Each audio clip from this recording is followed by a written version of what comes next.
খারাপ হয়ে যাবে। জানেন তো, এক ভাইপো সকালে এসেছে তর্ক করছে, কাকু আমি যখনই কোনো গাছ রোপণ করি আর সব গাছ আমার মরে যায়, আমি তো কিছুই করি না, অল্প করে দুটো কুচো দিই, দুটো খোল দিই, এইভাবে গাছ রোপণ করি, আমার লঙ্কা গাছ বেঁচে যায়, বেগুন গাছ বেঁচে যাবে। যাক না, আপনার লঙ্কা গাছ বেগুন গাছ এসব বেঁচে যাক না, শৌখিন শৌখিন গাছ করবেন তার চিন্তা করবেন না। আপনি জানেন না, প্লেন ভাবে বালি আর মাটি 12 মাসই ফুল করবেন, 30% বালি নেবেন আর বাকিটা আপনি মাটি নেবেন, মেখে গাছ করবেন। ইনডোরে গাছ করতে গেলে 80 ভাগ ধুলো বালি আর দেবেন 20 ভাগ মাত্র মাটি। তবে যদি ফল গাছ টাছ করতে চান, অর্ধেক বালি আর অর্ধেক মাটি। কোকোপিটে গাছ করেছেন 6 মাস ছাড়া, কোকোপিটটা ফেলে দেবেন কোকোপিটটা খারাপ হয়ে গেলে। এই তো বাবা কটা কথা, এই কটা কথা জেনে নিলেই তো সুন্দর গাছ করা যায়। সে জানে না কিন্তু পাকামো করতে ছাড়ে না, এই করছে ওই করছে সেই করছে। আরে তুমি জানো যদি ভাই তোমার গাছ কেন মারা যাচ্ছে?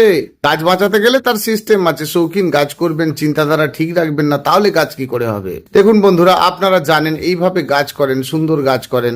ধন্যবাদ, ভালো থাকবেন। পুষ্পশ্রী।